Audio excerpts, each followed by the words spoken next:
Nah, halo teman-teman, kembali lagi bersama saya Dr. Ku. Kali ini saya akan membahas tentang Sita Anjani. Ya, eh, jadi kalau teman-teman nih lihat video saya, siapa sih dok Sita Anjani itu?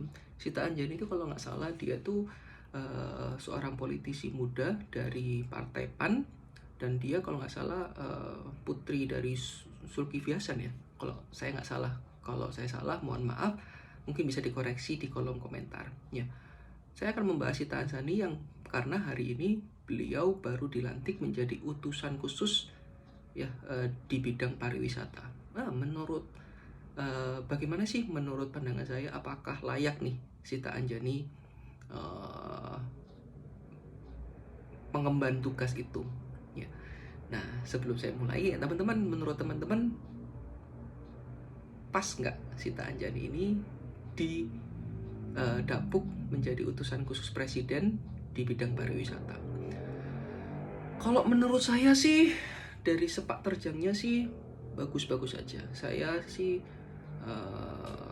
optimis Mbak Sita bisa mengembangkan tugas ini. Karena apa? Karena menurut saya dia punya energinya, ya, punya idenya, dan dia punya kreatif. Karena menurut saya Mbak Sita ini sangat kreatif orangnya.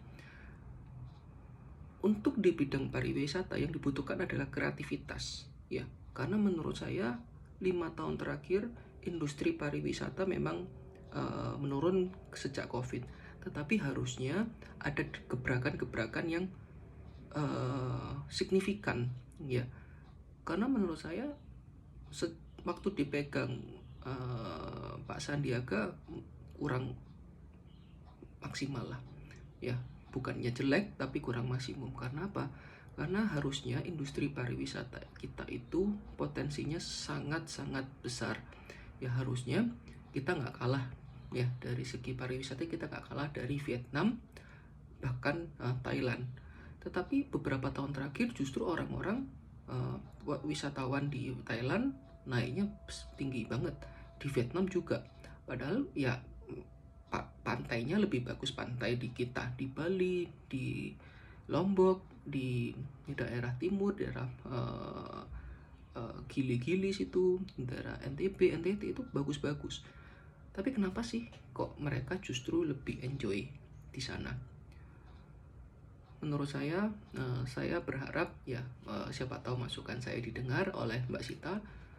Yang pertama harus dilakukan adalah mempromosikan di media sosial tentang keindahan Indonesia.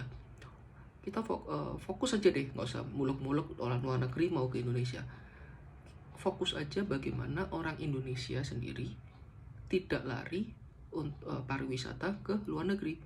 Bagaimana caranya mereka berwisata di Indonesia sendiri, di Bali, di Lombok, di Papua, ya, di mana aja dari Sabang sampai Merauke itu indah, ya. Dengan cara ya mungkin bisa disubsidi untuk pesawatnya, karena memang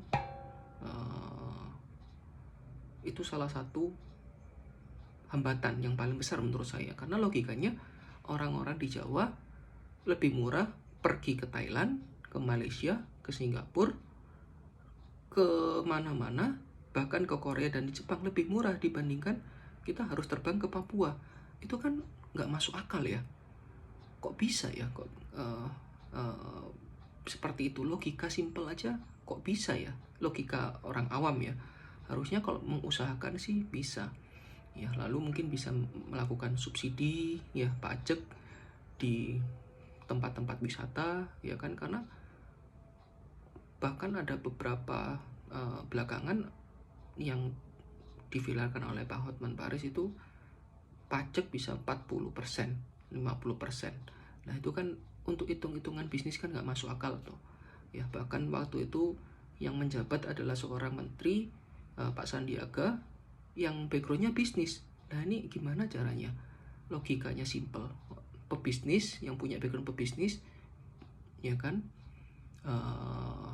bisa membuat kebijakan seperti itu. Ya mungkin bisa disubsidi di daerah situnya supaya orang suka untuk berlibur ke Indonesia. Ya, yang terakhir, nah ini saya yakin Mbak Sita bisa mempromosikan tempat-tempat spot-spot yang menarik, ya kan, untuk orang Indonesia, ya kan, karena kalau dipromosikan ya dengan teman-teman artis, ya kan, mereka akan willing untuk berlibur ke sana, ya, sambil mungkin yang paling penting fasilitasnya, fasilitas kamar mandi, fasilitas rest area untuk ke sana, ya kan, fasilitas infrastruktur seperti kereta api, seperti jalan, seperti pesawat yang harus memadai. Yang paling penting WC lah menurut saya, dan kebersihan dan kerapihannya. Kalau itu semua sudah oke, ya kan, dan keamanannya juga penting. Kalau itu sudah oke, saya yakin pariwisata di Indonesia akan to the next level, akan naik level. Saya jamin, saya yakin lah Mbak Sita bisa memikirkan ide-ide kreatif, karena saya melihat Mbak Sita itu idenya kreatif ya, seperti kemarin buat olahraga bareng. Nah itu kan juga industri pariwisata ya, Zumba bareng apa, ya saya jamin, saya yakin lah bisa Mbak Sita ya. Itu sih kalau dari saya. Boleh diketik di kolom komentar, menurut teman-teman Mbak Sita ini cocok nggak ya, atau bisa nggak ya, sambil nanti kita lihat 5 tahun ke depan. Oke, sampai jumpa di video saya berikutnya. God bless, bye bye.